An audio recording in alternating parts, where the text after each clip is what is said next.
fuerte abrazo en el Señor, tanto para los que somos de la casa como aquellos que están de visita en este día que se celebra de manera tradicional en nuestro país, el Día de las Madres.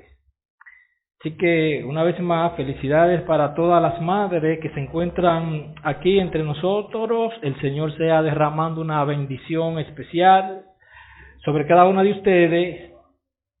Voy ahora a orar para presentar ante Dios el mensajero y el mensaje que ha de ser predicado en esta hora, y de paso también orar por las madres aquí presentes. De modo que acompáñenme por favor en oración. Señor y Santo Dios, nosotros agradecemos el privilegio que tú nos has dado de congregarnos en este día aquí en tu casa de adoración.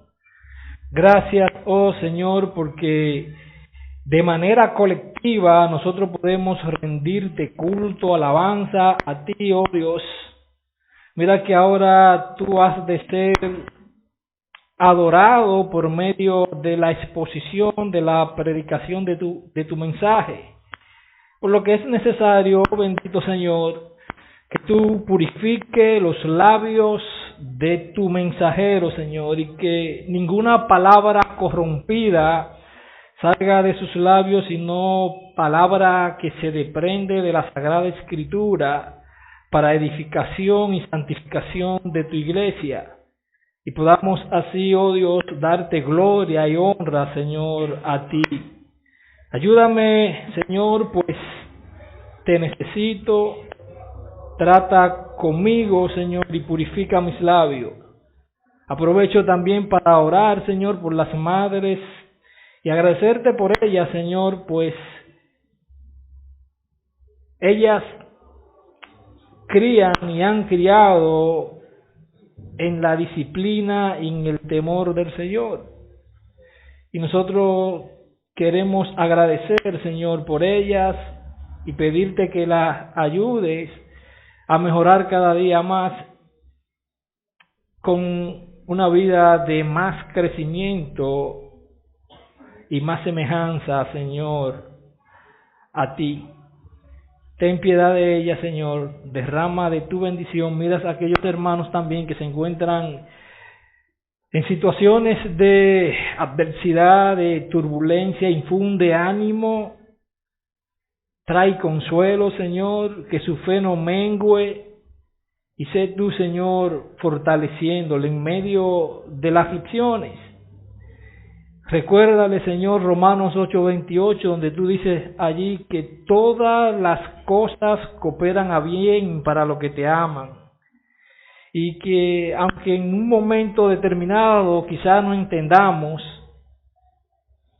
infunde la certeza, la convicción de que aún en medio de la aflicción, Señor, tú estás obrando para su bien. Ten misericordia en el nombre de Jesús. Amén. Y amén. Les pido ahora, mis hermanos, leer conmigo Filipenses capítulo 3 y leer allí los versículos del 17 al 21, en donde, como ya la iglesia sabe, se estará predicando un tema que ha sido titulado Sed imitadores.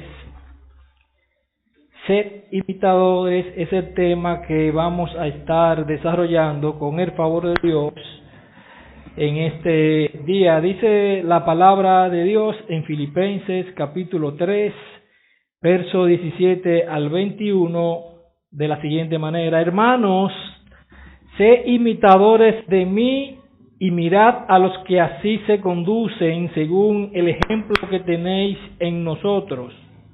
Porque por ahí andan muchos, de los cuales os dije muchas veces, y aún ahora lo digo llorando, que son enemigos de la cruz de Cristo, el fin de los cuales será perdición, cuyo Dios es el vientre y cuya gloria es su vergüenza, que solo piensan en lo terrenal, mas nuestra ciudadanía está en los cielos, de donde también esperamos al Salvador, al Señor Jesucristo, el cual transformará el cuerpo de la humillación nuestra para que sea semejante al cuerpo de la gloria suya, por el poder con el cual puede también sujetar a sí mismo todas las cosas. El Señor añada bendición a nuestras vidas a través de su palabra. El pasado domingo, en la continuación de nuestra serie Hacia la Meta, se predicó un mensaje titulado El esfuerzo por la madurez. Y decía en esa ocasión que cuando Pablo hace la declaración, la expresión en el verso 13, donde él dice: hermanos, yo mismo no pretendo haberlo ya alcanzado, el apóstol se refería a este grado de santidad perfecta que Dios demanda de sus redimidos o de sus salvados. Sin embargo, también dije que debido a la imposibilidad de poder alcanzar de este lado de la eternidad ese grado de santidad perfecta, de esa ausencia plena de pecados en nuestras vidas, la idea que Pablo quiere transmitir con la referida declaración es que vivamos nuestras vidas cristianas aquí en la tierra ocupados en nuestra santificación, como si fuésemos a alcanzar en esta misma tierra el nivel de santidad perfecta. Esa es la idea que Pablo quiere transmitir. Por tanto, todo cristiano que dice amar a su Señor debe ser un creyente esforzado en el desarrollo de su santidad progresiva. Pues fuimos salvos para ser tallados a la imagen de Cristo. El Señor nos recibe como éramos, pero no quiere que permanezcamos como éramos. Él está haciendo un trabajo en nosotros donde tú y yo tenemos una participación. La salvación depende de cabo a rabo del Señor, pero en la santificación Él nos ha dado una responsabilidad. Recuerda cuando el propio apóstol Pablo le dice a los hermanos de Colosa que hagan morir lo terrenal en ellos, y a seguir da una lista de pecados con los cuales los colosenses tenían que lidiar. La misma lista de pecados con la cual tú y yo tenemos que lidiar todos los días. De manera que hay una responsabilidad en dependencia del poder del Espíritu Santo, en dependencia del poder de la palabra que tú y yo tenemos que ejecutar.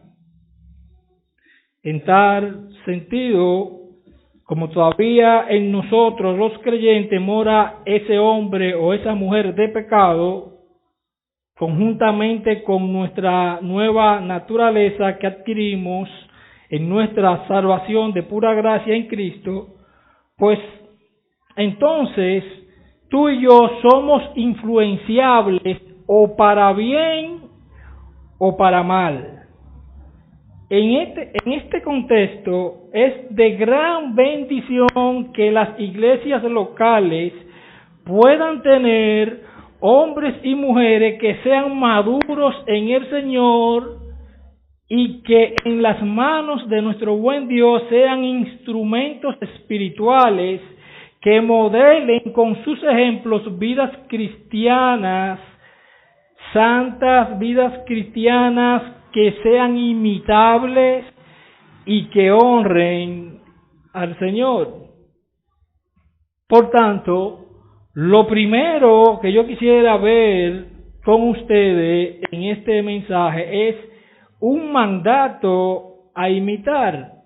Pablo inicia el verso 17 hablándole a estos hermanos de Filipos hermanos, sé imitadores de mí, y mirad a los que así se conducen según el ejemplo que tenéis en nosotros. No tengo dudas que las iglesias locales que tienen mentores espirituales que han tomado en serio su cristiandad, mentores espirituales esforzados y dedicados a su desarrollo de santificación progresiva en dependencia del Espíritu de Dios y del poder de su palabra, son siervos que el Señor usa para estimular y para cultivar una vida de transformación progresiva en donde se talla cada vez más a la vida de la iglesia la imagen de Cristo. Y ese estilo de vida de transformación santa progresiva debe comenzar precisamente con el liderazgo eclesial. Pues como bien dijo en una ocasión el pastor Miguel Núñez, como anda el liderazgo, anda el pueblo. Las personas que se encuentran liderando en las iglesias locales, dependiendo del estilo de vida que vivan, serán de influencia positiva o de influencia negativa a la grey del Señor.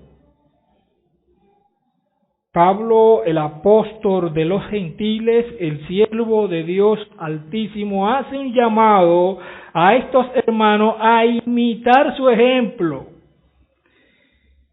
Y ciertamente parecería una declaración un tanto arrogante, pero en realidad no lo es.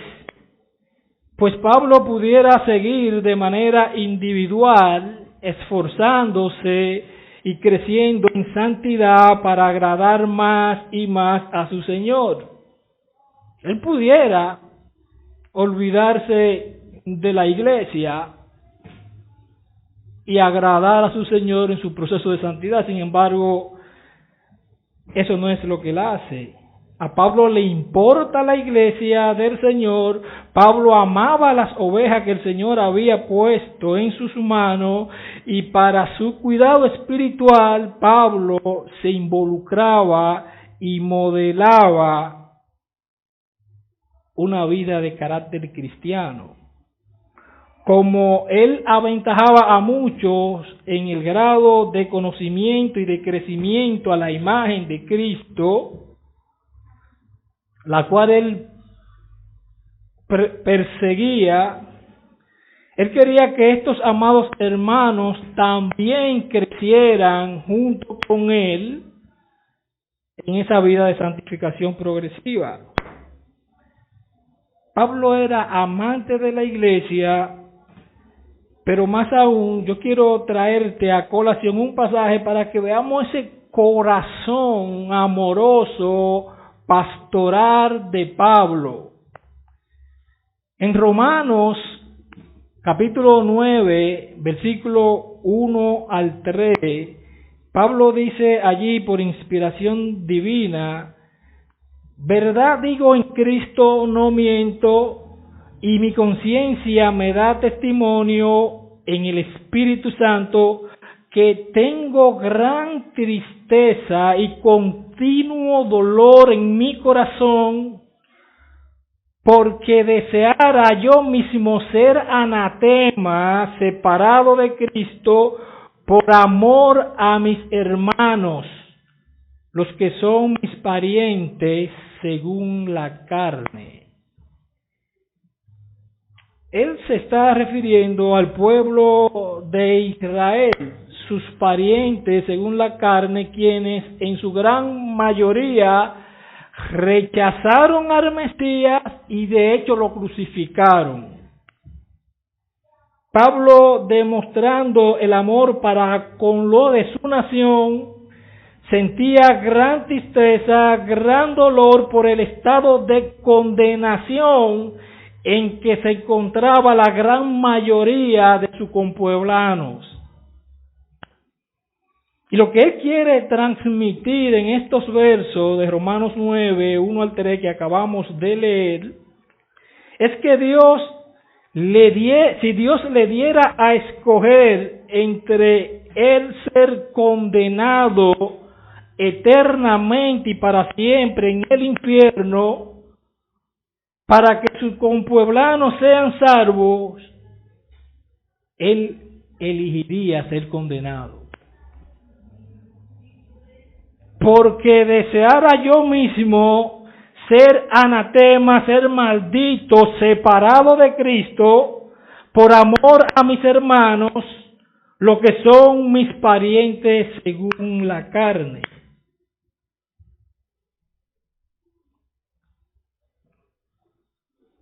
¿Qué clase de amor? La de Pablo para con los perdidos de su nación. Yo no sé si tú, leyendo este pasaje, porque yo hice el ejercicio, te pusiste a pensar, si Dios te diera a ti la oportunidad de que tus compueblanos, aquellos que se encuentran perdidos en sus delitos y pecados, los dominicanos, Dios te da la oportunidad, mira, te voy a dar la oportunidad para que ellos se salven, te voy a condenar a ti. ¿Qué? ¿Tú lo elegirías? ¿Tú querrías eso? Porque eso es lo que Pablo está diciendo. Yo preferiría que me condenen a mí en el infierno y que mis compueblanos sean salvos.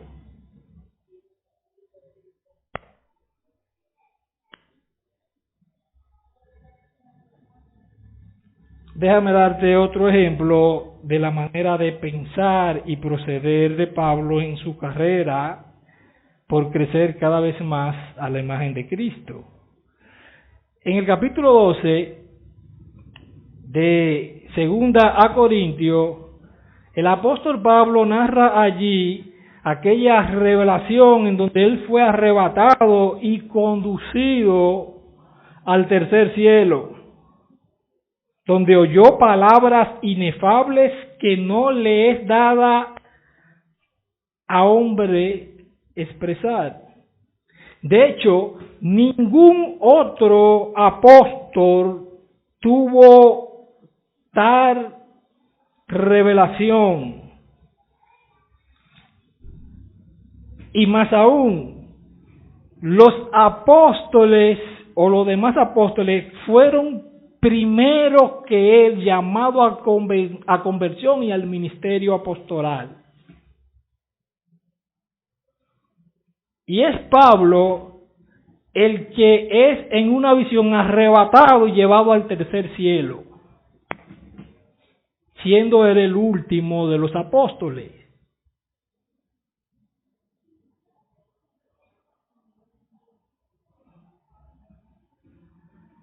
Pero para que Pablo no llegara a pensarse que él es la última Coca-Cola del desierto y se llenara de orgullo,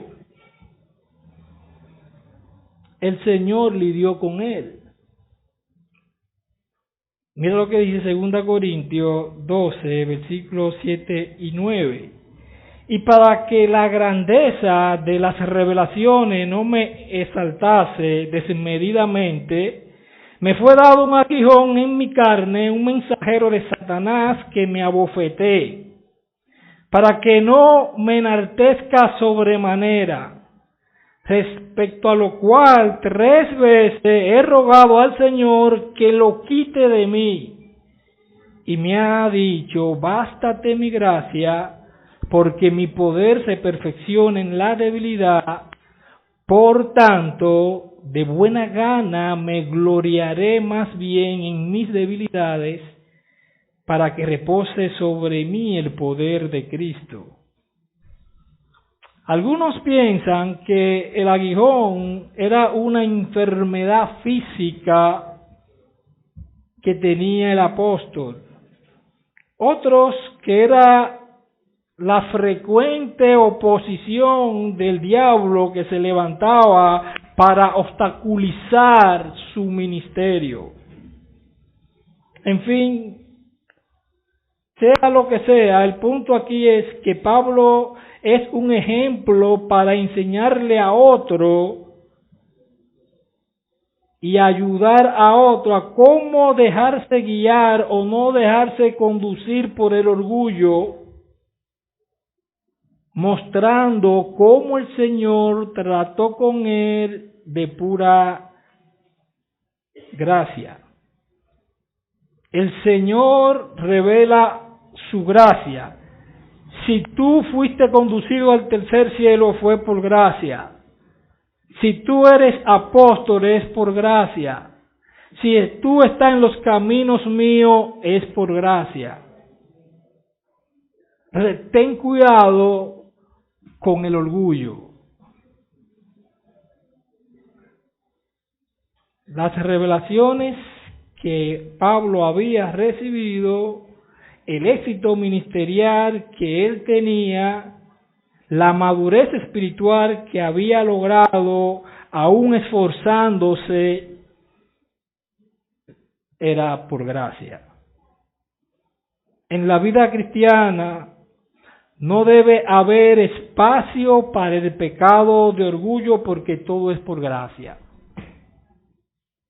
La razón por la que Pablo era un líder espiritual imitable, la podemos encontrar en Gálatas 2:20. Dice allí el apóstol Pablo: con Cristo estoy juntamente crucificado, y ya no vivo yo, mas vive Cristo en mí, y lo que ahora vivo en la carne, lo vivo en la fe del Hijo de Dios, el cual me amó y se entregó a sí mismo por mí. Pablo crucificó su yo para vivir para Cristo, pues ningún creyente avanzará en su proceso de santificación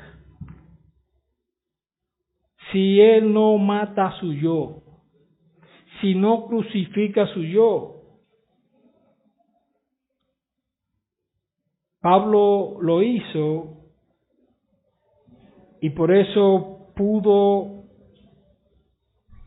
decir: imítenme a mí. Pero era que Pablo, el viejo Pablo, estaba muerto. Él puede decir: imítenme a mí. Porque en mi nueva vida, lo que se respira y modela es la vida de Cristo. Primera Corintios 11:1 dice Pablo, porque no solamente le decía a los filipenses, también se lo dijo a los corintios: sé imitadores de mí, así como yo de Cristo. Quien era perfecto era Cristo, no Pablo. Pero él había incorporado en el proceso de su santificación progresiva un nivel tal de madurez que era digno de imitar. Y él no dice que lo imiten porque él era perfecto, porque recuerda que en el verso 12 él dice: no que lo haya alcanzado ya, ni que sea ya perfecto, sino que prosigo por ver si logro hacer aquello para lo cual fui también asido por Cristo. Pablo no les vendió a los hermanos de Filipo una imagen de perfección para que fuera imitado, pues ya le has dicho que él no es perfecto. Sin embargo, como dijo un comentarista bíblico, y cito: si Pablo hubiese sido perfecto, no hubiese sido un ejemplo que los creyentes pudieran seguir. Necesitamos seguir a alguien que no es perfecto a fin de aprender a vencer nuestras imperfecciones. Alguien que pueda mostrarnos cómo manejar los problemas de la vida, sus desilusiones y adversidades. alguien que nos muestre cómo tratar con el orgullo, resistir la tentación y morir al pecado. Pablo lidió con todo eso.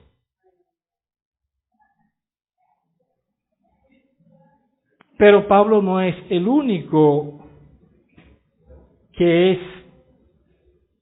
imitable, pues él dice, y leo nuevamente el verso 17, hermanos, sed imitadores de mí, y mirad a los que así se conducen según el ejemplo que tenéis en nosotros. O sea, no solamente imítenme a mí, imiten a todos aquellos que también están caminando de la mano con Cristo. Algunos entienden, y yo también, que dentro de esos otros que eran buenos ejemplos de líderes espirituales, se encontraban Timoteo y Epafrodito, y de hecho, Pablo ya ha hecho referencia a estos hermanos en Filipenses 2:20, hablando acerca de Timoteo. Pablo dice, pues a ninguno tengo del mismo ánimo y que tan sinceramente se interese por vosotros. Timoteo estuvo muy sinceramente interesado por el bienestar de la iglesia en Filipos. Pero en el verso 22, que no está proyectado hablando del mismo Timoteo, Pablo también dice, pero ya conocéis los méritos de él, que como hijo a padre ha servido conmigo en el evangelio. Vemos un líder espiritual interesado por la iglesia local, un líder espiritual que ha servido en el evangelio con Pablo, es colaborador de Pablo. Pero acerca del hermano Epafrodito también Pablo dice, y de otros, en el verso 29 al 30 de este capítulo 2, dice allí, recibidle pues en el Señor con todo gozo y tened en estima a los que son como él. Porque por la obra de Cristo estuvo próximo a la muerte, exponiendo su vida para sufrir lo que faltaba en vuestro servicio por mí. ¿Qué tienen en común estos modelos a imitar? Bueno, vimos que aman la iglesia local. Estaba Timoteo sinceramente interesado por los filipenses. Vimos que han crucificado conjuntamente con Cristo su yo. Pablo dice, ya no vivo yo, mas vive Cristo en mí. Están involucrados en el servicio ministerial de sus iglesias locales. Y aquí quiero traer una nota al margen, porque he notado cierta desformación en cuanto a la filosofía ministerial eclesial. Recientemente, tan reciente como hace unos 3 días aproximadamente, de manera providencial, estoy conversando con otro hermano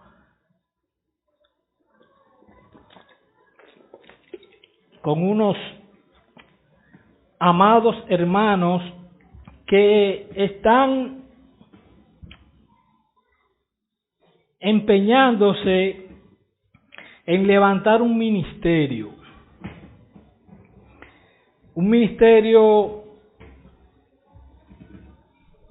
para el necesitado en la calle, el que está en ese mundo de oscuridad. Y me habla con una convicción que el Señor le habló a ellos sobre ejercer ese ministerio.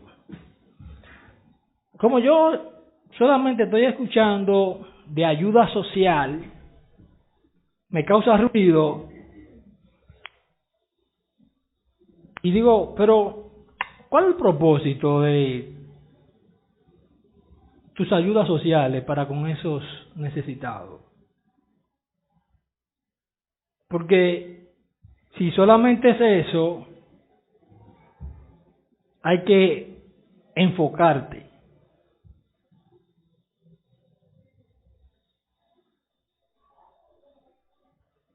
Porque Cristo, aunque ayudó a mucho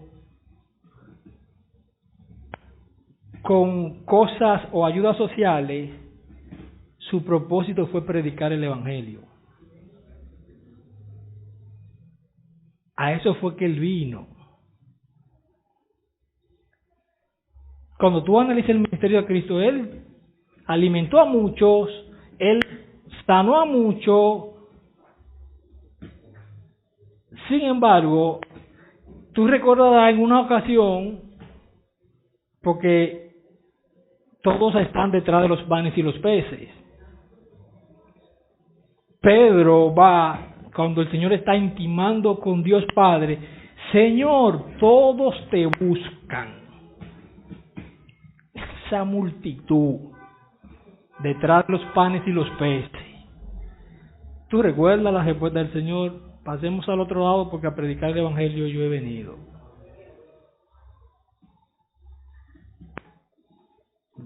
No fue a llenar la barriga que yo vine. Yo vine a salvar lo que se habían perdido. Que en el proceso yo haga eso es una cosa, pero ese no es mi propósito primario. Sí. Yo enfocando, mira, tú puedes usar eso, pero úsalo como carnada. Si tú no predicas el Evangelio, tú estás mandando a mucha gente con la barriga llena al infierno. Porque eso no lo salva. Lo que lo salva es el Evangelio. Pero en la conversación continuamos y él entiende.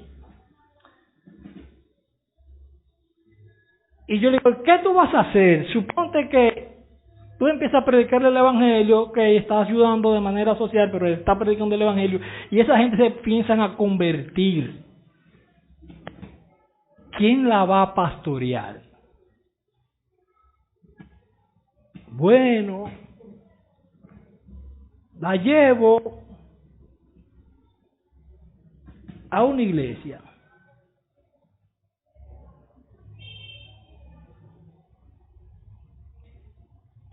Pero tú tienes que servir en una iglesia local y congregarte. Tú no puedes hacer ministerio independiente. Porque los dones y talentos se canalizan a través de la iglesia local.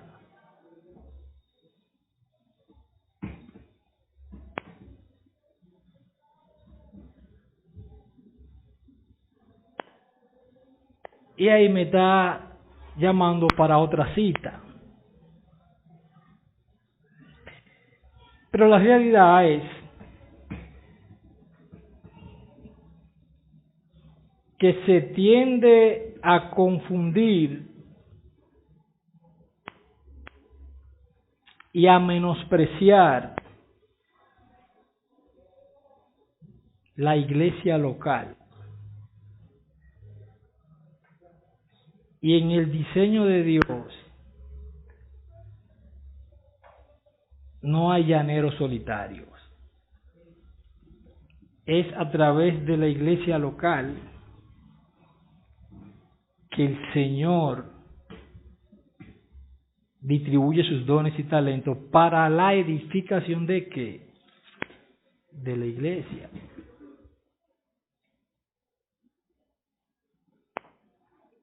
El propio apóstol Pablo, quien fue llamado y apartado por el Espíritu Santo para su obra ministerial, lo hizo desde la iglesia local. Fue la iglesia local que lo envió a Antioquía con Bernabé. Vayan, Hechos capítulo 13, si no me falla la memoria. Es la iglesia local que lo envía, que lo endosa. Él es llamado, pero él no arranca como un llanero solitario. No, es a través de la iglesia local que tú tienes que trabajar y canalizar tu asunto. Y era un apóstol. Ahora bien, la razón por la cual Pablo tiene que llamar a los filipenses a imitarlo a él y a todos los que se conducen con un carácter cristiano es para que huyan de quienes pretenden influirle para mal y alejarle de Cristo, que es precisamente lo siguiente que quiero que observemos. Huye de quienes pretenden influenciarte para mal y alejarte de Cristo. Filipenses 3, 18, 19 dice: porque por ahí andan muchos, de los cuales os dije muchas veces, y aún ahora lo digo llorando, que son enemigos de la cruz de Cristo, el fin de los cuales será perdición, cuyo Dios es el vientre y cuya gloria es su vergüenza, que solo piensan en lo terrenal. ¿Quiénes son esos muchos que andan por ahí y a los cuales Pablo se refiere que son enemigos de la cruz de Cristo? Bueno, yo creo, al igual que otros, aunque no todos creen lo mismo, que se refiere a los judaizantes. Pues en el inicio de este mismo capítulo 3, Pablo ya ha advertido a la iglesia a cuidarse de los malos obreros, de los mutiladores del cuerpo, aquellos judaizantes de siempre que promovían la circuncisión para fines salvíficos. Nota en Filipenses 3:3 que Pablo dice: porque nosotros somos la circuncisión, lo que en el Espíritu servimos a Dios y nos gloriamos en Cristo Jesús, no teniendo confianza en la carne. Pero agreguemos a esto que en el versículo 19 Pablo dice que el fin de tales es su perdición. Y hay tres características que Pablo resalta en estos malos obreros influyentes y que son un peligro para el crecimiento espiritual de una iglesia. Y el primero es, dice Pablo, cuyo Dios es su vientre, es decir, sus apetitos carnales son lo que lo gobiernan y en esto se deleitan. Pues no han crucificado su yo para vivir para Cristo, como lo hizo el apóstol Pablo. Como su Dios es su yo, pues todo aquello que vaya en contra de sus deseos, ellos lo rechazan. Cuando alguien no ha crucificado con Cristo su yo, toda palabra de Dios que sea contraria a sus deseos será rechazada. Pero Pablo sigue diciendo otra característica, cuya gloria es su vergüenza. Es decir, se glorían de su degeneración espiritual. En otras palabras, ellos exaltan cosas y prácticas de las cuales deberían estar avergonzados, pero no lo están. Se sienten orgullosos. Y de hecho, una de las amonestaciones que Pablo le hace a la iglesia de Corinto fue precisamente que ellos estaban sintiendo orgulloso de cosas que debiera darle vergüenza. 1 Corintios 5, versículo 1 y 2 dice allí: de cierto se oye que hay entre vosotros fornicación, y tal fornicación que ni aun se nombra entre los gentiles, tanto que alguno tiene la mujer de su padre, su madrastra, y vosotros estáis envanecidos. ¿No debieras más bien haberos lamentado para que fuese quitado de en medio de vosotros el que cometió tal acción? Orgulloso de cosas que debieran sentirse avergonzados.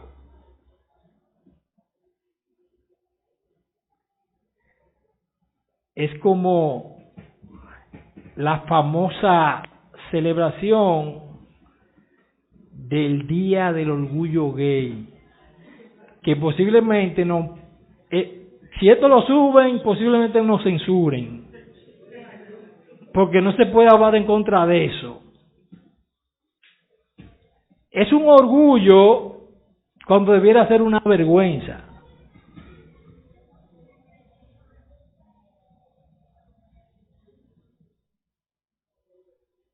Cuya gloria, dice Pablo, es su vergüenza. Pero Pablo también dice que solo piensan en lo terrenal.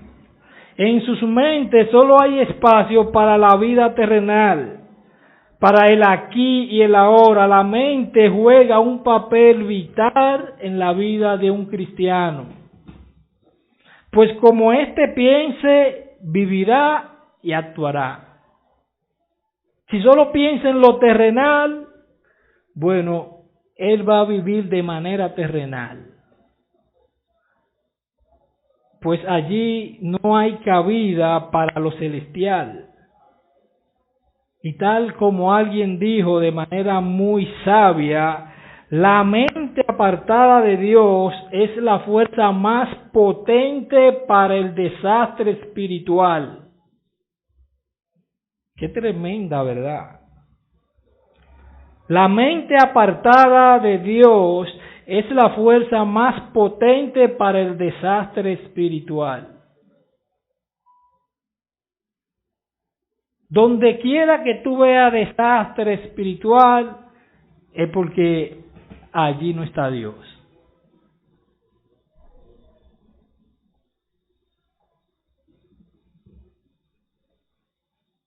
Pero Pablo no solamente le da el mandato a los filipenses de imitarle a él y imitarle a los que se conducen piadosamente, sino que también le manda a cuidarse, que es lo que acabamos de ver, de aquellos mutiladores del cuerpo de Cristo que con una vida carnal, terrenal, pretenden influenciar la vida de iglesia. Y ahora Pablo pasa a enseñarle a valorar lo celestial por encima de lo terrenal. Dice el verso 20 y 21, mas nuestra ciudadanía está en los cielos, de donde también esperamos al Salvador, al Señor Jesucristo, el cual transformará el cuerpo de humillación nuestra para que sea semejante al cuerpo de la gloria suya, por el poder con el cual puede también sujetar a sí mismo todas las cosas. Penosamente, nosotros vemos en nuestros días a muchas personas que se identifican como creyentes,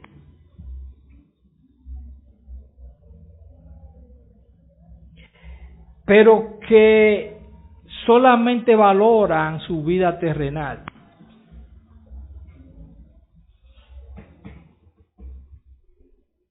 no tienen espacio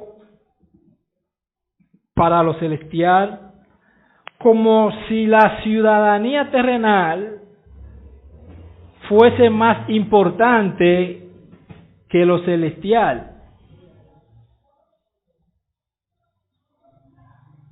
Y por eso Pablo quiere recalcar, más nuestra ciudadanía está en los cielos, no es de esta tierra. Hay creyentes que viven como si están en el paraíso, en un mundo caído como en el que vivimos. No, yo no quiero que venga Cristo porque yo no me he casado.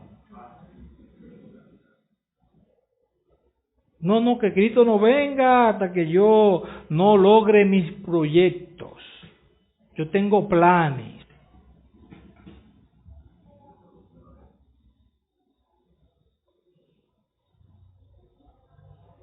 Creyente muy esforzado, dedicando mucha energía, esfuerzo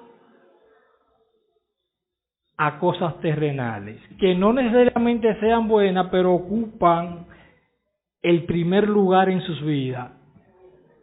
Eso es valorar más lo terrenal que lo celestial. Se nos olvida que el cielo y la tierra pasará. Lo terrenal va a pasar. Ahora lo celestial va a perdurar. Y esa es nuestra ciudadanía.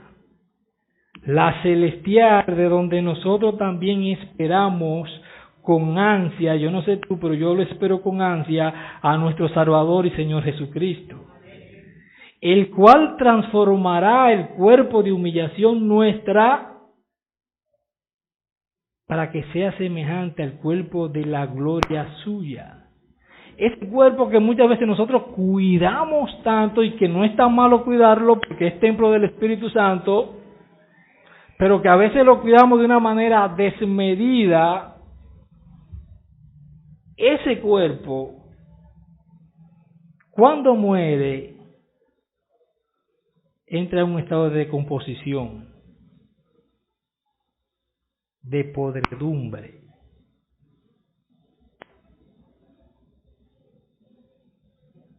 Y en la ciudadanía celestial nosotros tendremos cuerpos transformados.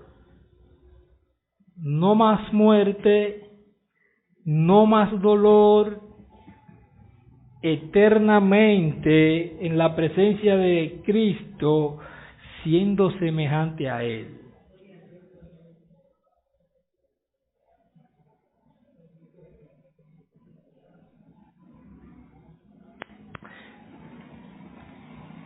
Yo te pregunto, mi hermano, mi hermana,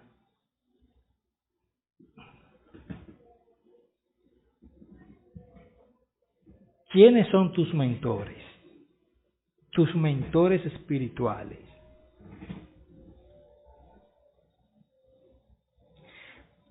Porque la vida cristiana es para vivir en comunidad.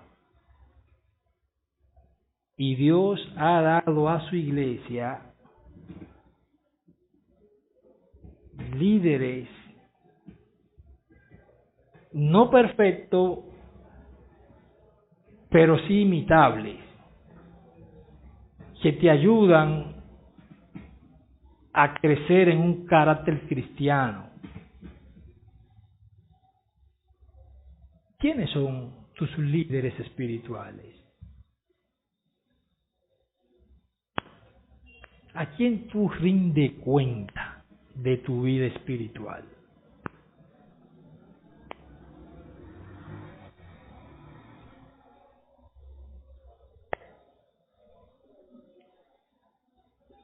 Porque el crecimiento espiritual está sujeto al marco de la iglesia local. Es a la iglesia local que Dios ha dado pastores, maestros, A la iglesia local. ¿A dónde tú acudes? ¿Quién te pastorea? ¿O tú te pastoreas solo? ¿O te pastorea el predicador del internet? Porque eso no es pastorear. Eso es escuchar un sermón. Que no es malo, es bueno. Pero eso no es pastorear.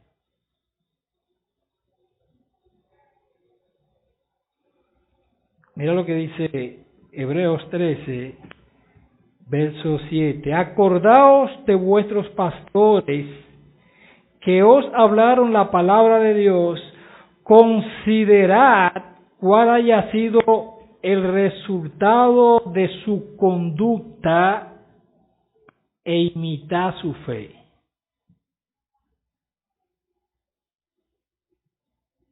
Tú vas a considerar su conducta, tú vas a considerar su vida de santificación progresiva, y si al igual que Pablo está creciendo a la imagen de Cristo, pues él y cualquier hermano que esté en ese sitiar es digno de imitar.